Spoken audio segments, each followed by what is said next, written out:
Kenya mangima mago matimore e kuondego ma wantiere mopogore opogore. Wadhi ng'iyo kanyo wechego eko mag siasa, to gin wechego eko magi mabende sani chando jopiny e pacho kaeri, wechego mag oula kaachiel koda ka mamoko. Ma en chenro mabiro bedo kwakeloni e wang' jowi mari mar Kala TV, mano chieng' wuok tich, kochakore wuok tich nyaka tich abich, kochakore kanyo sa 5 mar okinyi nyaka rom kanyo sa 6 mar okinyi. Pile ka pile kik bayi kochakore kanyo wuok tich nyaka tich abich. Kabende mabiro bedo kakelo ni chenro ni odiochieng' kodiochieng' en an Brenda Agenyo, Nyasuba Nyanam, nyalo luonga kanyo ni Nyanam. Omiyo kama moro ma intiere ka uthloni marwa kini machiegni mondo mi watudre kodi, janeno marwa kamoro moro ma intiere alwakini machiegni mondo mi watudre kodi nyaka ang' watieki. Chiro ni kik wi wil ne wabiro bedo kanyo gi welo mopogore opogore momulo wechego eko mopogore opogore, wechego mag ngima, wechego mag siasa, wechego mag somo, wechego mag pur, mago mosebedo ka chando jopiny. Omiyo kamoro moro ma intie kik bayi, wabiro bedo ka wapuonjore weche modhuro mano kokalo mane chenro ni eki mar chuny piny. Ibiro yudowa kanyo e wang' jowi mari, kata inyalo tudori kodwa achiel kachiel e mbui magwa mopogore opogore. Wan kanyo gi mbui marwa mar X, mano mabende nong'ere ni Twitter. Ibiro yudowa kanyo @Kala TV. Bende ibiro yudowa kanyo e mbui marwa mar Facebook Kala TV Live, kata inyalo limo mbui mara mar Brenda Agenyo, kata inyalo yudowa kanyo e mbui marwa mano mar YouTube Kala TV. Dede YouTube inyalo donjo kanyo kae to yudo chenrowa mopogore opogore ma wakeloni kokalo wang' jowi mari mar Kala TV. Kaka asewacho ni kanyo ni chenro ni wabiro bedo ka wakeloni jotelo mopogore opogore, kendo wabiro bedo kwa wuoye weche mopogore opogore. Odiochieng'ni ma kawuono aikora ni malich mokalo, aikora ni kamoro moro ma intiere, kendo aseikoni wendo kanyo ma wadhi wuoyo godo odiochieng'ni ma kawuono. Adwaro ni mondo wawuoye wechego eko mag siasa kawuono, to kendo ahinya ne jokondele. Jokondele uchiew nade? Jokondele piny chalo nade? Mano Kisumu pacho. Ageno kanyo ni untie makare. Omiyo kawuono adhi bedo kanyo gi wendo mabende wuok Kondele, kendo achiel kuom jal mabende koro to iwacho ni olap dhoge ndong' ne kom no ero mar MCA ma Kondele Ward. Iluongo kanyo ni Migosi Cecil Okoth. Ageno kanyo ni jokondele uchiew makare. Mheshimiwa maru osechopo kaeri, jatendu to be, wacho ni mheshimiwa to be osechopo e wang' jowini mar Kala TV, kendo wadhi dwa kode odiochieng'ni ma kawuono ka wang'iyo weche mopogore opogore mago mamulo jopiny Kenya mangima kaka jatelo biro nyisowa pache, kaachiel koda ka mago mamulo jokondele, specifically jokondele gin ang'o gini mukale. Omiyo adhi miyo thuolo mondo mi utudri koda mano e mbui marwa mar Facebook. Chwalo na ote kanyo e mbui mar Facebook. Kaka in gi penjo mora mora madigomb ni penji e wechego ma wadhi wuoye, idhi chwalo na ote mari e mbui mar Facebook Kala TV Live, kata inyalo limo mbui mara mar Brenda Agenyo. Adwaro kawo thuolo ni ekimo ka ketho saa mondo mi arwa kanyo jatelo. Ichao.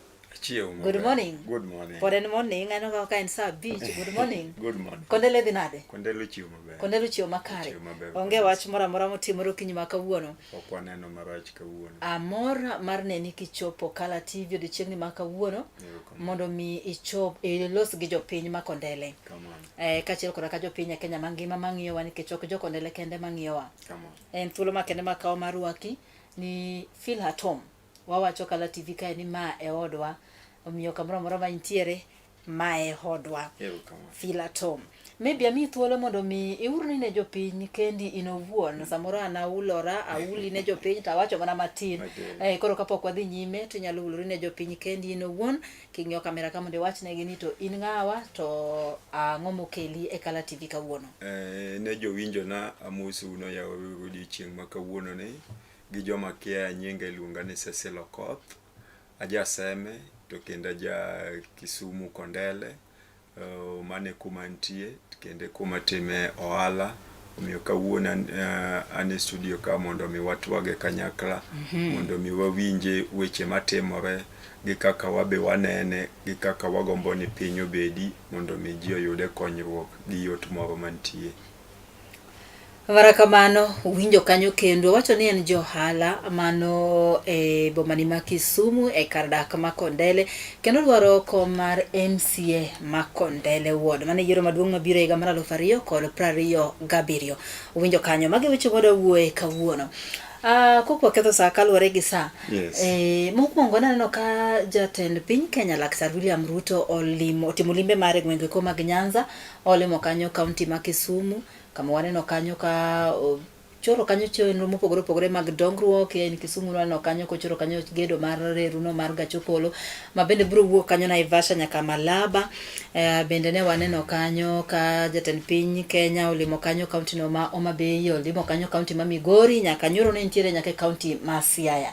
Limbe mar jatend piny Kenya ni nyalo wachang'o in kaka achiel kuom koro rowere kendo jotelo mabiro mano e kaunti ni ma Kisumu e gwengego mag Nyanza. Apani limbe mar president wa en sign moro maber kabisa, because king'iyo presidents ma wasebedogo tedo ka ng'enygi nokohero biro Nyanza kwa ahinya. Yes. Ng'enygi ne winja gik matimre to nek gichop ahinya mondo gine. To tendo uru mogik ne bet ne wanene kotemo biro ku kendo projects moko na omno kuma tin. Yes. Lakini jatendwa ma president wa masani to setema inya kendo biro ku mang'eny kabisa. Waseneno ka Ruto oselimo Nyanza mang'eny, mano en adiera makende ma pani jopiny te neno. Yes. Waseneno ka Ruto osebedo ka limbe mare sama tin en Nyanza, sama tin en Nyanza. Kendo ma en wach ma bende jotelo mamoko osebedo ka wuoye, to ahinya jotelo go manie opposition osebedo ka wuoye limbe mar Ruto Nyanza. Do you think ni limbe mar Ruto ni is very very genuine, strictly for development or maybe campaign for 2027? Kanyo di wachang'o? Limbe mar Ruto en anene ni en tieng' diriyo. One en nitie developments ma timore. Yes. Ma nyaka ker ne bed kendo nyaka bi.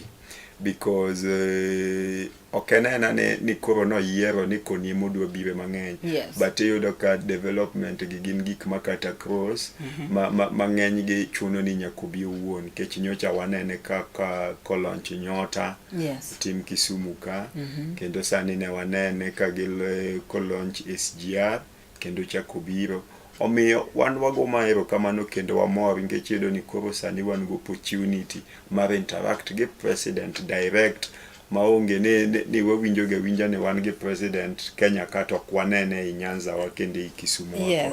Omiyo biro ne koni ang'eni biro ne ku be embo se konye owuon nikech nitie joma ne winjo ga winja ma koro maybe osenene. Yes. Kendo nitie maybe ng'ama se make mind ne ni anto nikech gini aneno an koro adhi gone president Ruto koro for two term. Koro iwacho ni limbe mare no en bendo benefit. En be benefit. Yes. Nikech samoro neno jatelo kanyo bende wacho point iwinja jatelo inene mane TV to maybe ok obi e ground ma bende jotelo wa mang'eny osebedo katimo sana gi wuoyo mana gi chien. So what should we expect? Ang'o ma iparo ni nyalo dhi timore mano tok limbe mar ker Ruto? Do you think ni there is any change madhi bedo ngego mag Nyanza kotenre koda ka limbe makamano? An kaka an sese la expect ni change dhi bedo nikech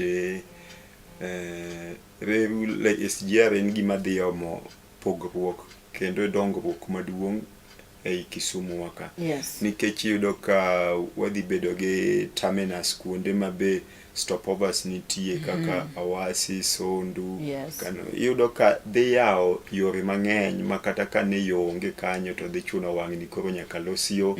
Ka ne onge chiro kanyo ma ng'ato nyanyiewe soda kata pi to dhi chuno nyaka koro bed kanyo. Yes. Koro iyudo ka odhi yawo gik mang'eny kendo dhi omo opportunity mang'eny ne jowa. Omiyo gima ker timo ni ok en otimo ni en gima dhi konyo, but at the end of the day wan ema dhi konyowa kaka jodak ma Kisumu kae. Okay. Iwacho kanyo ni limbe mar ker Ruto ok en na gima dhi konyo ker kende, en vice versa. Yes. Jopiny dhi yudo ber to bende Laktar William Ruto bende biro yude ber kanyo. Aneno ka jotendwa noketo wechego mag siasa piny e limbe mar ker Ruto ni. Kachakore chaka kanyo gi kaunti ma Siaya Nyoro. waneno kanyo ka migosi James Agrio Orengo mano gavana ma Siaya County oketo weche mag siasa piny. Remember chien kanyo naneno kanyo ka migosi James Agrio Orengo nitiere kano buono limbe moro mar Ruto, but this time waneno ka counties wagi te jotelo noketo weche mag siasa piny kendo giwuok oko, kendo giromo ne ker Ruto. Bende waneno kanyo county no ma Migori, bende waneno kanyo ka pogruok mosebedo kaneno e kind jotelo ma Migori ji osebedo ka gore chien kaeri, kata kamano ne giketo siasa piny. Kanyo de wachi ang'o? Oking'e ni kuma wantie sani ne dhano osechako go siasa nikech wadong' mana gi around 15 months to wadhi yiero manyien. Yes. Koro miyo siasa osechako kendo ji osechako ng'iyo ni an kian adwaro ang'o kendo ang'o ma adwa ni jopiny odhi ogona e kura. Koro yudo ka pogruok osebedo mang'eny nikech nitie maybe ng'ama ni e kom to nitie ng'ama jatelo moro mabe olap dhoge chwer ne kom no. Koro yudo ka sama riwruok moro onge en siasa ma ji tuomre koni gi koni. Yes. To ka nitie riwruok moro koro kaka ma waneno Siaya maduong' cha, tiyudo ka governor ma Siaya wacho pile ni nitie development moko mok gin favor. Gin gik moko monego bed ni timonwa, en right wa mondo wayud development kaka ja Kenya. Nikech yudo an kaka ja Kenya yudo ka dong' imbi chulo tax, nitie gik manyaka sirikal make sure ni yudo in return. Yes. Omiyo nowacho ni nitie gik moko makoro ok wanyang'iyo gi kaka favor, but en gima onego bed ni timonwa. Mano emomiyo ni neno kata osebedo ni en gi pogruok gi gima Ruto dwaro. Yes. Lakini development to riwa wate nikech it is not personal, en gima koro dhi konyo jopiny. Chiwo thuolo nyiso ni jotelo gine orango jopiny ka ok ging'iyo their personal gain e wechego mag siasa. Nitie tim moro ma bende osebedo ka timore poro ne wechego eko ma bende sani iwuoye pacho ka omiyo kaka jatelo nyaka imiwa pachi kaka inene. Iwacho ni nyadi mathoth power. Ka if you are not supporting power, ka ok support power nyayudori kuma rach. Like sani waneno kuma Tuju nitie. Tuju is very sick. Waneno kanyo ka Laktar William Ruto no wuoye wach Tuju nyoro. It was the first time mapa nino wuoye. To owacho wach moro ni Tuju mondo omany osiepe mabeyo, owere osiepe maricho. Nyiso ni was referring to the opposition leaders, mano kora according to kaka nanene. Mondo mi okonye. Ingeni wach Tuju mokwongo ka penji ka ng'adi matin atimo mos. Do you think ni wach Tuju ni politics ni iye? Jomoko wache kamano, jomoko be wacho ni nitie jomoketo politics ahie. Ng'ama osebedo jatelo, nitie gik moko makaluwe to moko gin political instigated. Koro siasa ni e gimoro amora. Siasa ni e gimoro. Because iyudo ka wach Tuju en wach ma be okochako kawuono. Kendo en wach ma osebedo kolero to kendo ne waneno ka kot be nolero kaka wach ni obedo. To kata ka king'iyo gima notimre recently, Tuju wacho maber ni nodhi mo report ni jomoko osebedo kaluwe pile. Exactly. But iyudo ka action mikao onge. Koro nowacho ni mane manomiyo odhi mondo pond matin, mondo at least ogoye muya mondo neni en ang'o matimore. To kochako duoga koya e pondo. Pondo ne ochako make. Koro ing'eni sirikal buk nyiswa ni to make koro ni. Makosa ne en mane. They said nine gimako Tuju because Tuju no chiwo wrong information. Oriambo ni jomoko no olawe otimore kama mo wachore media kaka obedo abducted. Actually everybody believe ni Tuju is abducted. Then all of a sudden Tuju just resurfaced and Tuju wacho ni nokobedo abducted but no teka no epo. So mane reason momiyo imake koro. But ing'eni kapok inini ng'ato to nego bed ni ere kaka negi sirikal nose timo investigation moduogo fwenyo ni information mang'ani omiyo gini en fake. Yes. Because ing'eni sama fail ni an insecure, it is responsibility na mar dhika police mondo anyisi gini anta neno ka ngima no ken kuma ber. Yes. Mondo gine magine kaka ginya konyo. Ko wapenjo gi bene giluwo yo moro maginya konyo go Tuju sama no biro wacho ni ne ngimane ni kuma rach ni Yes. ma jomoko siko kalo nikech ok en gima wanyakawa kawa mayot nikech higni mang'eny waseneno jowa kalal mana kamano to next yude ka maybe inya yure ka giwito ngimagi. Actually nyadi mathoth waseneno harassment Yes. from people man not supporting the government. Wano gima waseneno mok wanyalo wacho, wanyalo remember kata mana during Raila's time, Raila was being harassed. Mako gik ma achiel kuom gigo ma waseneno katimore e pacho kaeri. So awinjo kichalo gima I blame the government. Nso no gitimo nonro gi mondo mi gifwenye ni Tuju was saying the truth kata noriambo. Poda blame ingeni seche moko our police handle gik moko nyaga bedo marach matin. Koro an feel ni de gikaw time gi to gimiyo Tuju space because currently gik matemre ne Tuju needs him to have a lot of support. Okay. Needs him to have a lot of support mondo ng'eni gima temre ni ere kaka wan be kaka jomonego bed ni chiwo rita kwe wakonyo e wachni. But ineno ka gine makoro kendo kochopo nyoro ineno ka iwacho ni Tuju no bedo nyaka denied health services. Yes. Tiyudo ka ng'ato sama tuo kata en mana ka police to ng'ano nego bed En gi right ne mar yudo thieth. Yes. But sama koro said deny nyaka ng'ani right ne mar yudo thieth. Manyiso ni ngima ng'ani ok en ngima makoro matani kaka jarit kwe. Okay, warakamano kwa were gi weche makamagaro ni koro wadonja ne Kondele ka. Yes. Wangia ne Kondele ka wachni do bedo jaud bura ma Kondele iluongo ni jaud bura MCA ni jaud bura ma Kondele ward mane yiero maduong' mabiro higa mar 2027. Nitiere gimoro ma Kondele osebedo known for a very long time. One of the places in Kisumu, makanga tunyonya ni Kisumu County. Kinyonya ni gimoro timore Kisumu to kara ni ng'anyo miro biro kama to Kondele. Iluongo ni hooliganism. Kondele ke wachintie yawuoyi moko mabet ka ojengo matin. Ingeni nitie seche moko be ma ji nyawacha gimoro lakini ok en kamano. Kechapa ni Kondele be keng'iyo kata Kisumu County ka Kisumu City. Yes. Kondele is the most peaceful place ma ng'ato nyabete.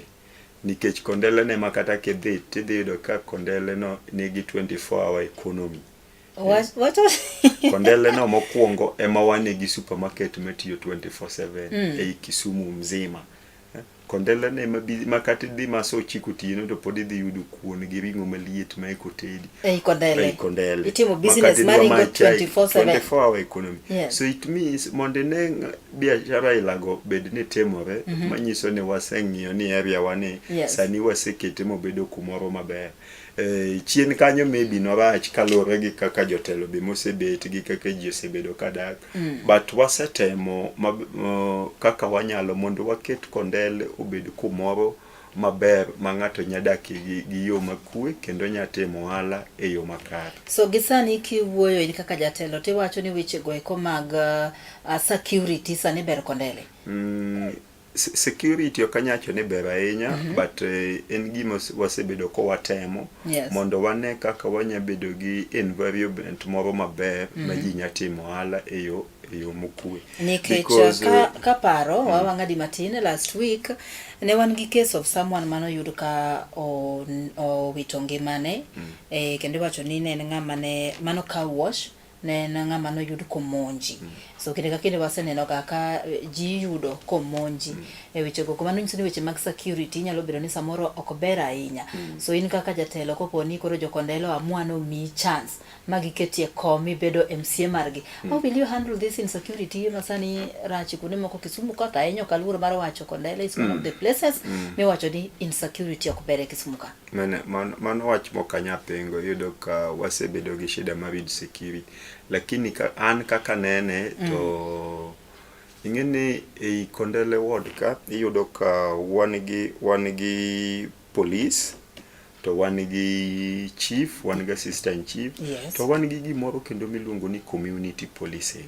Community policing ne gin en structure moket mondo konywa rito mondo konywa ng'iyo security marwa kaka jodak ma Kondele. Yes. Koro yudo ka support emosekoso especially kuom jotendwa mondo wang'e ni structure ma wan go mar community policing ere kaka wakete into use mondo wabed ni structure ni tiyo nikech structure ni samang tiyo to wadhi reduce insecurity ma wan. Are you talking about the nyumba kumi? The nyumba kumi and the community policing nikech yudo ka jogi onge support seche moko jogi nitie kaka osepango ne wan chieng' ma kama wadwa rito kuma ka waseyugo gionge torch, gionge gumboots, gionge gini. Alafu ere kaka wadwa support structure ni mondo wa strengthen mondo bed gimoro matiyo madhi miyo wang'eni ya plot ma ji odak ji 20 ni ji ong'ere ji te to wan gi security point person ka ma in case of anything to this is the channel we follow. So yudo ka an mane gima dwa kabedo kacha tadwa the support kabisa with anything I have mondo wa ni structure ni obed ni en very operational motie yo makare mane yo madhi miyo wa reduce insecurity ma wan go gi jomoko miyudo ka ng'ato no monj molalo ngimane okeno wach makare omiyo en gima let na tang'eyo ni mbele ka kaka gik moko wapango ni en gima wadhi timo ma wa make sure ni wa reduce insecurity. Koro kapora duoki varachiene wacha hooliganism samoro iwacho ni Kondele to sani osebedo kama ber but en adiera ni chien kacha to Kondele ne ok ber ahinya weche makamagi. Trend moro osebedo kadhi nyime sani e pacho kaeri kama jotelo koro tiwacho ni tiyo gi youths yawuoyi matindo tindo masani gikaw gitiyo godo moko luongore ni bouncers moko luongore ni nying moro nitie momiye gi manyien mbogi moko luongore ni nying moro bentini sangwenya masani gitiyo godo e kelo chaos e weche go mag siasa maka ng'ane is not supporting me to ng'ane oketo rally ne moro to adhi gi mbogi na kanyo adhi keto rally no seche mitimo mage to wayudo ni jopiny ema inyore gin jopiny ema inyore. Ere kaka kidwa tieko wachni in kaka achiel kuom jogo ma bende koro to dwaro telo ponono ni bedo jatelo and wawa pinje imbi ni mbogi ni moro ma kidwa go siasa to lugo bangi mbogi go kodonjo kata mana kuma ne rally moro nitie ma peaceful to gimoro amora chung imiyo mbogi thuolo donjo Inge gima timbe ni Kondele wan gi population maduong kendo wan gi young people mang'eny joma tindo ng'eny e Kondele kabisa. Tido ka namba mang'eny ma wan ga e Kondele ni ng'eny gi be onge tich. Ng'eny gi be onge tich ma ka ng'ato ang' bie ka wuon to wach ni anada miwa aluf mondo utera koma kama tedo kedhi yudo more than 100 young people mondo otiri kumedwa. Koro going forward nyaka wa invest in economic empowerment mar vijende ka wan kama mondo me wabed engaged meaningfully e gimoro manyaomo konyruok e ngimawa nikech iyudo ka wach hooligans en gima osebedo mokanya ping kendo en gima ne waneno chien ka ker ni biro nikech iyudo ka en gima pod waneno en gima pod wadhi neno. Nyoche kwa neno ka Sifuna Omonji nen mana Kisumu County ka nyoche kwa neno ka George alikuwa anaitwa George Olwande no wito ngimane to mana Kisumu ka nyoche kwa neno ka Sifuna gini monjo kocha to waneno Gachagua gini kimonjo nyiso ma trend mosebede Kenya kaeri ni jo siasa gieki ko osechopo ndalo magidwa go siasa kama to pogruok osechako bedo to kodi tiyo gi vijende e yono moko winjore aneno ka pod imbe pod mana kijana wach mane madi wach ne vijende so vijende mose yudore wacha ina nini gin kuri tiyo kod gi marach gi jo siasa pacho kaeri inge en wach mok ber kendo en wach ma wadane wakwer e okang' mamalo ok watamre ni mondo ng'ato ti gi vijende lakini ti kod gi yo maber kikiti kodgi miyo ng'ato dhi lalo ngimane kikiti kodgi e yo madhi miyo ng'ato lalo mwandune kikiti kodgi e yo madhi omo kata hinyruok ne gin giwegi to mane gima waseneno ndalo mang'eny nikech iyudo ka samitiyo kodgi no to maybe jomoko be noseikore kumoro ogo moko lalo ngimagi koro nyaka wang'e ni ere kaka wadwa engage to mano gima jotendwa osebedo katimo ma nyaka wakwer okang' mamalo ne wabed ne wadwa engage vijende wagi e yo makare madhi omo konyruok gi dongruok winjo kiwacho kanyo wach koso tije joblessness to osebedo wach maduong' e pacho kaeri to ahinya in the informal settlements. So in kaka jatelo pono ni koro miyi this opportunity. What are some of the ways kata yore mage ma ichano mar tiyo godo, nikech onego bed ni mago gik misechano ichano mar tiyo godo mar neno ni at least vijende moko ariyo adek ok oyudore kuma rach, vijende moko ariyo adek oyudo tije e wuon mari. Apani mano gima wasebedo kowatimo kowang'iyo opportunities ma wanyayudo maybe businesses moko ma establish organizations to walink vijende wetewa ba wang'eyo ma modhi school to dwaro opportunity aila. Koro en gimoro ma wasebedo kowatimo. To sani be kendo na mor sami neno koro be wadhi yudo SGR medhe gerni kendo wadhi kwayo ni mondo jomedhi ndik tich kanyo obede jokanyo mondo gin be giyude gimoro man kochopo godhiambo to gidonjo go e ot. Koro nyaka wadhir kendo wapush ni wa make sure ni joma tiyo kanyo gin jokanyo mondo giyud gimbe gimoro ma ginyadok. Giwache ni ambo ndika tich e gima project madhi mbele mar Kenya. Yes, vana kapod wantiere weche mag jotelo kaka waseneno ka trend dhi. Wach moro osebedo kadhi nyime pacho kaeri, in fact apara mondo mi apenjie. Sani jotelo owuok oko kendo gipiako dhogi pala. Jatelo ni ka chung' malo tayany, ani ka chung' malo tayany. Wanene ka koro nyaka Dr. William Ruto mwenyewe, ker mwenyewe is also doing this. Ito eno kao mabei kocha, idiro weche ma ng'ato wang'o lito, ng'ato wang'o timore nade. Siasa ina ndi wachango in kaka achiel kuom koro ja siasa e pacho kaeri. Siasa kumochope ni obedo matek nikech ji oweyo wacho weche manya konyo jopiny. Ji ochako attack ng'ato kaka ng'airi ng'ane chwe, ng'ane wang'o lil, body shaming gi jotelo. And you see, en wach marach because omiyo wa picture moro marach ni ka jotendwa kotelnwa nyaka gi ker ma wan go emokawo direction. To makara koro wan joma tindo mane piny ku wadwa luwo kanyo. And neno osemiyo wa picture marach manyiso ni jotelo ma wan go en jotelo moko mok care. Kendo mok neni ere kaka wane mo give direction ne joma chien. Giluoro gikoso luor ne jopiny. Koro miyo an mano gimoko osebedo koda maber nikech okahero siasa moro ma ji dwa yanyore. Okahero siasa moro ma koro ni kularo komoro gi ng'ane to koro une ne mis.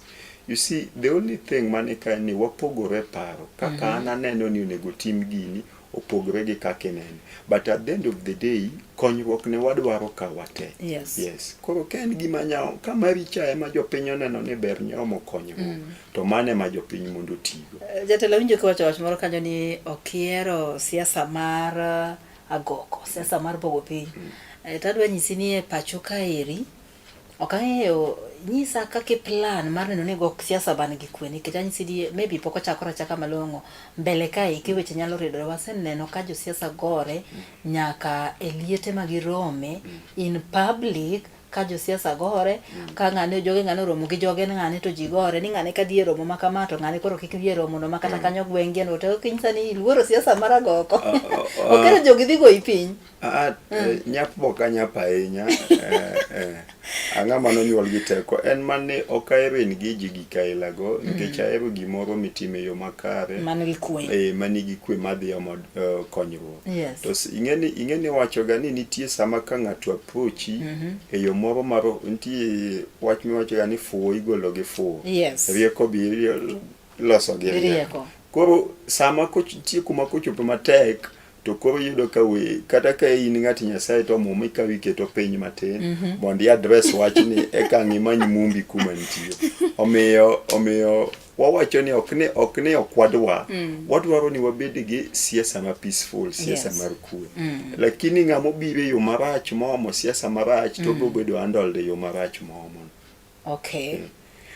Warakamano jadedo marwa mano iluongo kanyo ni Migosi Cecil kaka wachonwa kanyo kaka en obro goyo siasa mar kwe nyadi mathoth waseno ka jo siasa agore pacho ka eri e yore go eko moko winjore kata kamano winjo kokwedo malich mokalo kendo wacho ni noikore ne siasa mar kwe mano ne joko ndele.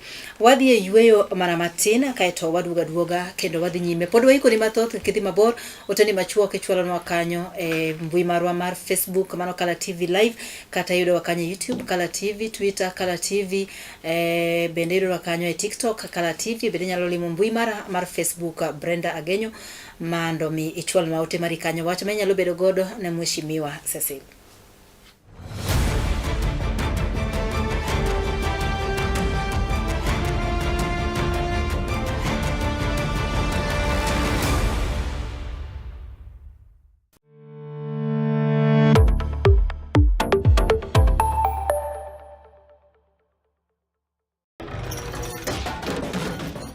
Bedo kod odiochieng' marabora e sikunde ka iduogo pacho, yud thuolo mar kweyo pachi kendo bedo gi mor e chenro mar Bang School.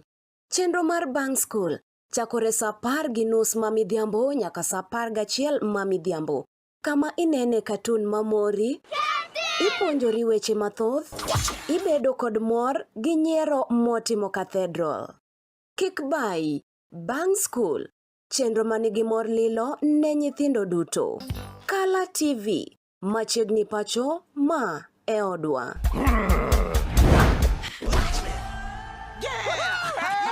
I've fallen and I can't get up.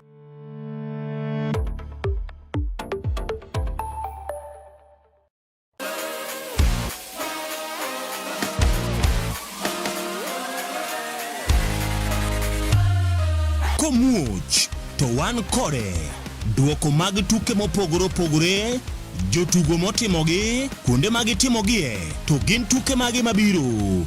Mano emomiyo wan ka e chenro mar chal pewe tudri kodwa wuok tich nyaka tich abich sa 11 mar midhiambo nyaka sa 12 mar midhiambo. Kama wanyise motimore e pewe duto mana e Kala TV.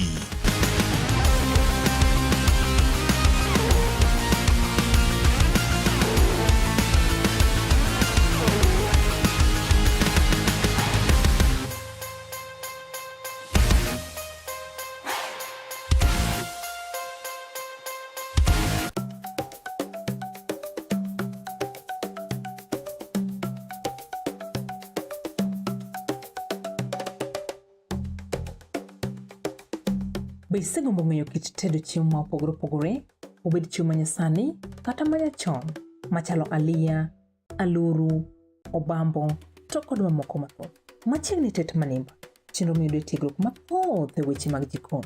Waseso jikondi kod chiemo mamit maweki nang'o lith lweti. Kochakore crips, cookies, ring abula, samosa molose rang'iny mamalo, man kod ndhadhu mamit miwuoro e kind chiemo mamoko mathoth. Arne wapuonji loso nyaka kit math mamoko mayom kaka cocktail kod smoothies matieko riyo. Kik bai, tudi koda juma ka juma mondo wated kanyakla. Chieng' tich ang'wen, chakre sa 5:30 nyaka sa 6 mar odiechieng'. Tet manimba, duoko duto ne penjo mag jikondi.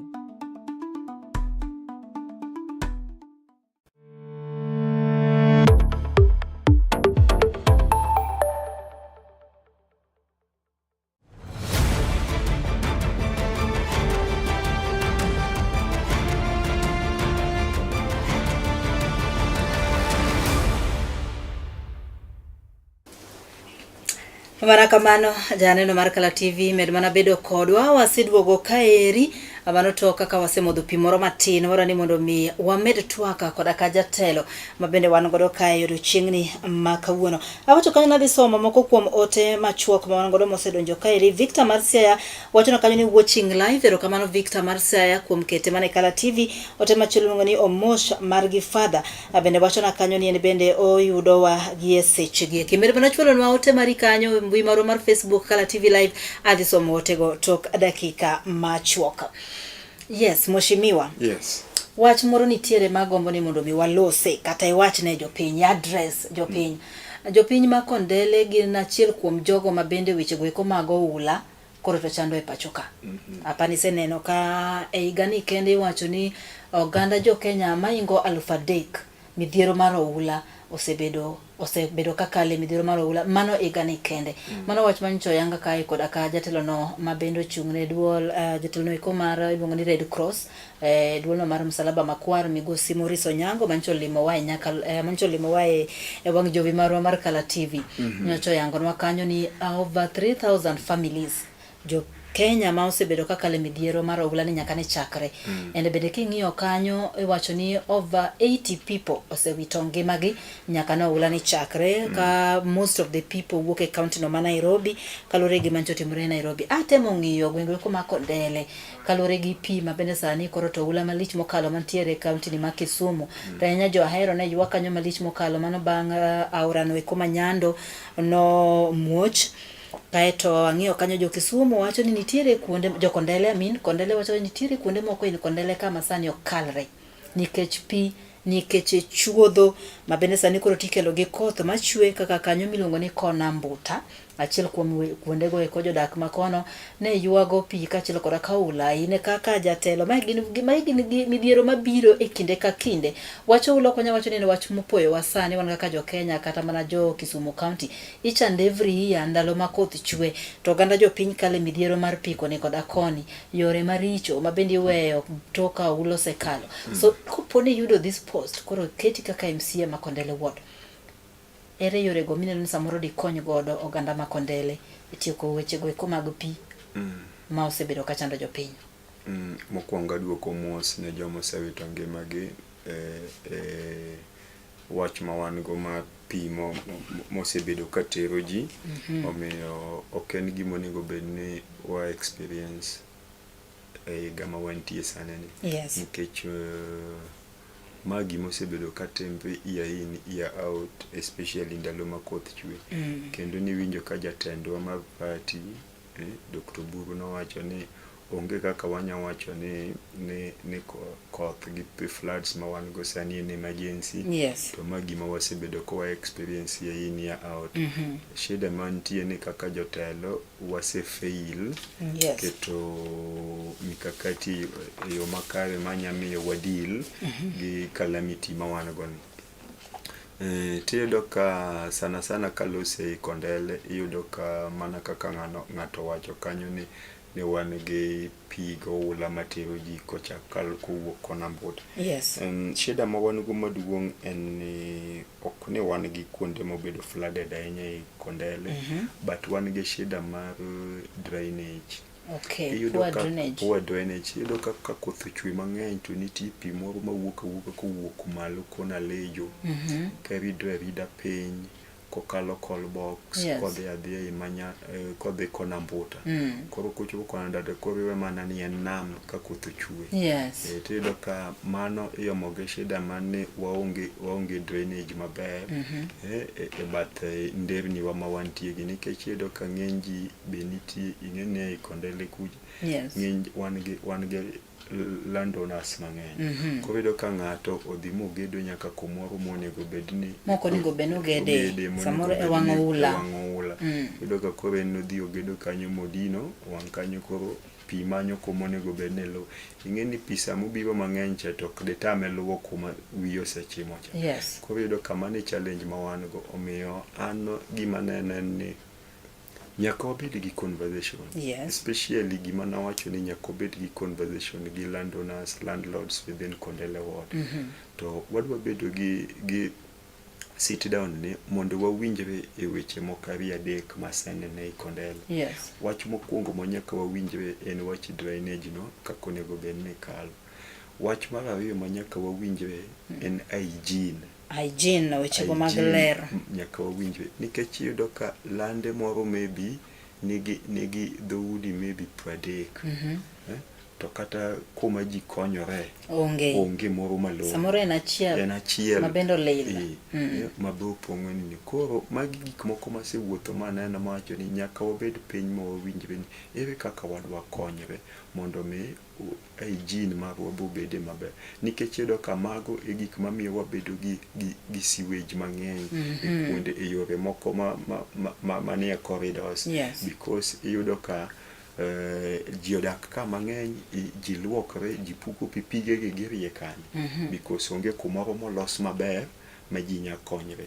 Koro miyo nyaka wabed piny gi landowners gi landlords ma wawinjre ni area nini ine wuon ka nyaka ilos ka ma gini bed maber mondo mi wami jo Kiwasco be tich mayot maka sewer lines ka kalo to en gima flow e yo makare. Winjo kiwacho kanyo ni sebedo kiwuotho Ikondele king'i achiel kuom chandruoge manyalo bedo ni jogi kalo. Which security luongo ni street lights. Street lights ni Kondele maber nikech jo Kondele moko ywak ntiere konde moko makidhie to weche mag street lights onge kabisa.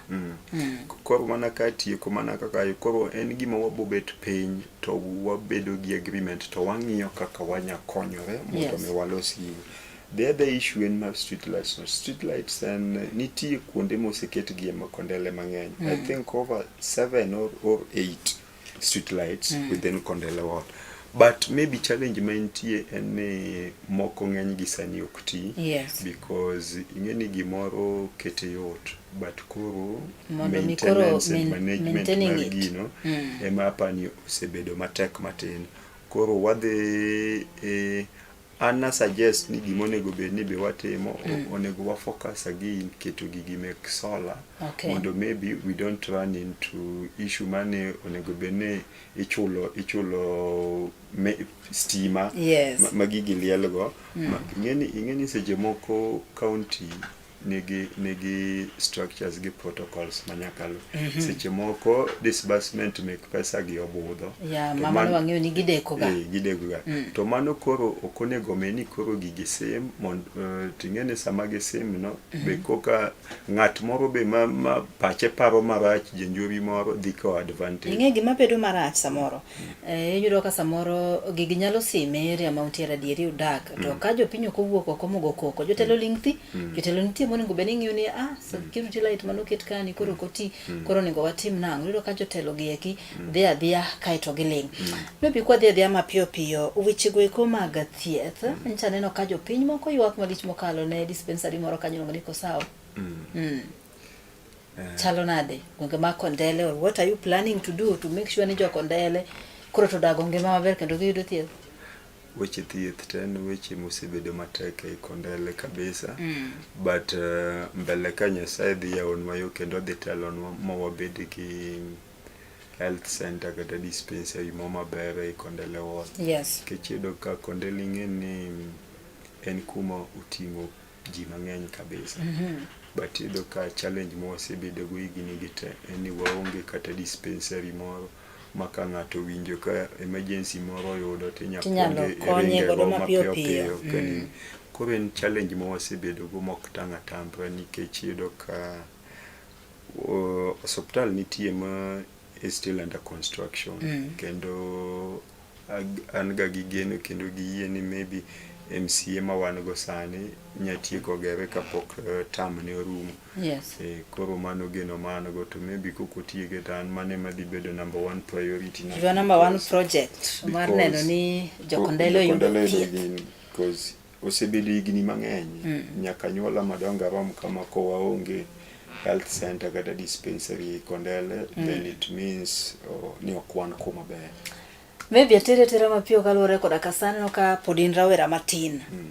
Now rowere ijiwa inye pacho ka ri mondo mi odonje siasa mondo mi odonje telo kendo gi mak kombe mopogore mar neno ni gikelo changes nikech gine joma pod nigi energy gine joma pod nigi teko mar tiyo. Do you think ni jo rowere gi seche gi eki ringo e line maber weche go mag politics? Do you think ni rowere nigi dwaro makare king'iyo un kaka youth kaka kama rowere osechopo sani?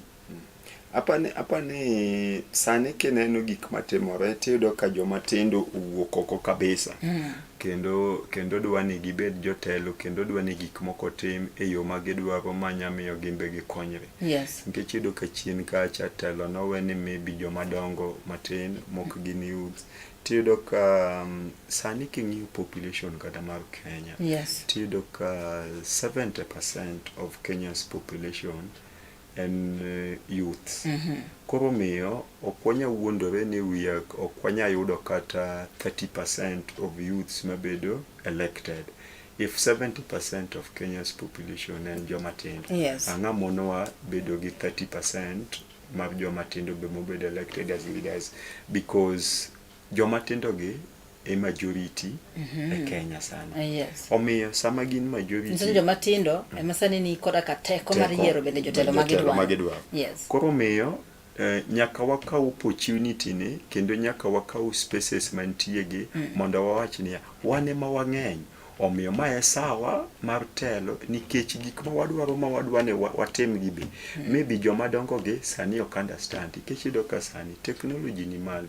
Sani ji nie digital world. Yes. It's only young people who understand digital world ni kabisa. Koro onge kaka inyabukri maybe ikawo ja 75 years iketo bedo CS kata mar ICT. You see ntie gik mang'ani ok understand mang'eny in the digital world and technology masani. So magi gik ma wang'iyo to wacho ni we need more young people mondo wakaw spaces ge mondo wa help build the economy the way we want monya fit the current population of Kenya. Wapenje wan sani walinda ground to walinda mwananchi to yelo bende wantie ilinda mane? Ingeni okinya linda ground kama mwananchi onge. Ground no nyaka bed gi mwananchi kokelenda. To an gima wacho pile ni ingeni kuma ntie moluor baba wa Raila Amolo Odinga nawe wagi gimoro achiel. Gimoro achiel mane wewago maduong' ni en ni wajo ODM mane odwa mana wewa. Yes. Omiyan mane ot mantie to ODM nyaka sama walose ni en ODM achiel maonge moro kendo. Iwacho ni ODM en achiel? ODM en achiel. Onge ODM moro kendo. Okay. Yes, omiyan mane kumantie to man kendo ja party leader wa be na chia. Party leader mar ODM en Dr. Burugi. Mane party leader mar ODM. Okay. Yes. Wacho moro sebedo ka chendo e ODM kaeri. Wacho ni chung gi ODM. Maybe kabro chopo 2027 sama kori chiwo tiko. Nwana kanyo kane wacho ni tingo ga bat malo. Anyway, this time the ting bat malo no wewa kendo pod wan gi lit kuom wito jakom. Po nono ni ODM koro okotingo badi malo kata ODM okomi ticket. Boto wiludu jomoko waneno ka duogo mabedo enemies kabisa, jomoko wuok oko make, jomoko be we mayom duogo chungi parties moko, jomoko be chungi independent. What will you do if any case ODM okomi ticket? Kuma ODM okdhi miya ticket to mano be onge nikech ei kuma chunge be ei jomo chungane be ja ODM motegno manitie. Koro miyo unconvinced kendo an sure ni ticket mar ODM bingeni ok ni party machiwo jopinye mabro mi. Anyway, party ni influence. Lakini imbe nyaka ibed gi influence e jopiny. Okay. Nikech party ok nyadhi bokre miya ng'at moro maonge influence e jopiny certificate. Nyaka ibed ni in gi influence mar jopiny. Yes. Influence na man go mar jopiny ni ka medo gi tich matime party. Yes. To an sure ni ODM candidate mar Kondele Ward dhi bedo an. Okay, mano geno mari. Maybe ukawatieko kang'iyo sa aneno ka waduma na kanyo gi dakika 12 kende. Kiwati katika maybe miye thuolo mondo mi wuoye gi jokondele. What are some of the things michano mar timo ne jokondele? Chenro mage mag dongruok ginang'o gini miko ne jokondele midwa timo ne gi tok 2027 koponi giyieri kendo giketie komno ero mar bedo MCA margi. Ginang'o gini michano timo ne jokondele 1 2 3 maiko ne jokondele? Gima duong' mawacho pile ni kaka youth opportunity maduong' amiyo joma tindo wetena, because mago e joma dhi bedo jotelo madhi loso Kenya mawadwaro mbele ka. Omiyo nyaka wa create opportunity and economic empowerment mar joma tindo mowa boost gi e yo makare mondo mi wadhi wabed gi jotelo mang'eny, mondo mi wabed gi ng'eny ji modhi sikul, wabed gi ng'eny young people mobedo empowered, wabed gi ji manya tiyo e fields mopogre, ok mana moro ba wawacho kama hooliganism cha. Yes. Koro miyo mano is my number one priority of making sure ni young people are given opportunity and space for education, for businesses and for leadership. Yes. Koro mano gima nyaka achung'e matek kabisa nikech mane yo kende ma wadhi sekiwa go future ne kata nyithiwa manitokwa.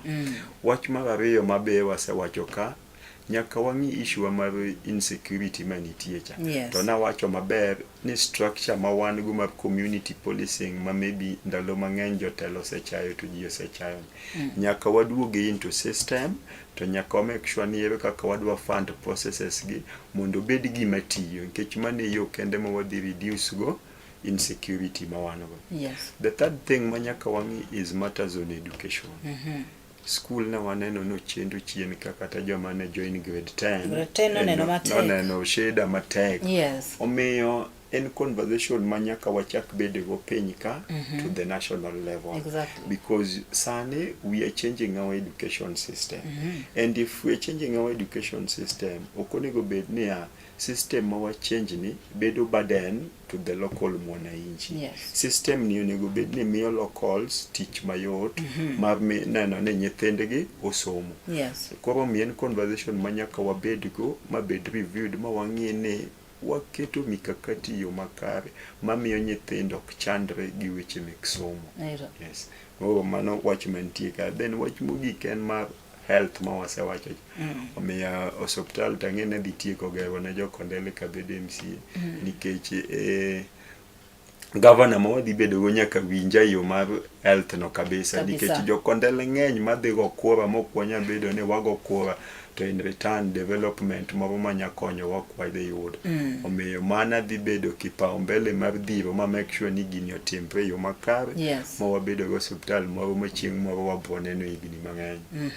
Koro mago gik moko ang'wen machung'e matek kabisa ma nyaka make sure notimore Kondele Ward. An gima nyalo wacho mana ni alemoni.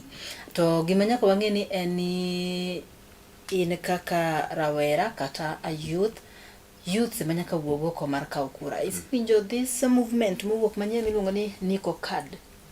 Niko Card. Yes. Niko Card. Are you part of it? Do you know it? Niko Card en movement madhi mbele mar jomatindo. Yes. Ma nitie kata moro ma waseloso mar Kisumu version. Ang'eyo ni Kisumu do chieng'no makiny Niko Card ni e ground. Yes. Uhuru Garden kacha.